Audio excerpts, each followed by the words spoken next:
he was those two are probably the ones that were supposed to be creating for Kangwanda and Ricky Banda, but they never did that. Kelvin Kambamba Mwanga, there wasn't any consistency in his performances.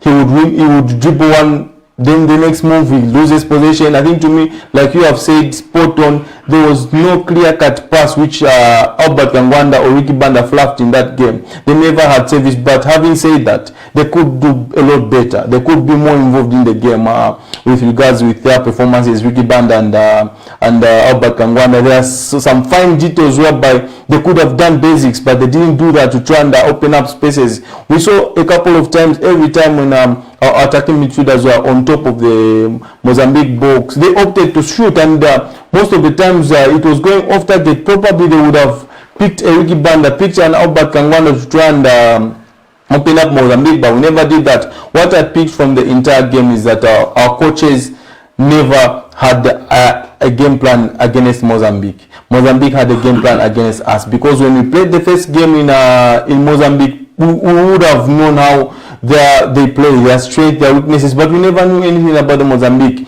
If you notice, Uncle Robson, the captain who was playing on the left back position, he was very, very intelligent, one of the most intelligent players I've seen come to play at Hero Stadium. Every time when they are in possession of the ball, he would play like a Guardiola fullback, he would go in central midfield and start dictating play from that. And me, looking from the outside, I thought that's the space we could have exploited, because every time when they lose possession in Mozambique, we could attack from that side, but I never saw the coach pick that up, because they could have just told Albert Kangwanda, just hug the touchline, because this guy is going in central midfield, hug the touchline, and when you have the ball in central midfield, we do not start dribbling. Let's find Albert Kangwanda in the white area so that we attack from there. They packed the midfield, and our midfield was nowhere to be seen.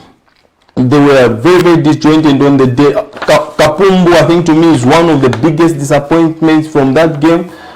You would expect a player of his magnitude to control games of such nature against Mozambique at Hero Stadium, but he never dictated play. He's a deep line attacker, and if he's not getting on the border like we would love, then we cannot create, because he's not eliminating anyone. He's not giving them any problems.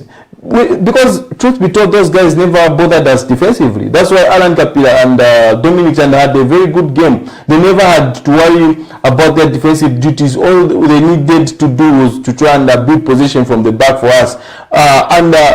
Charles Karumba, did he have any save to make? Except from just picking the ball in the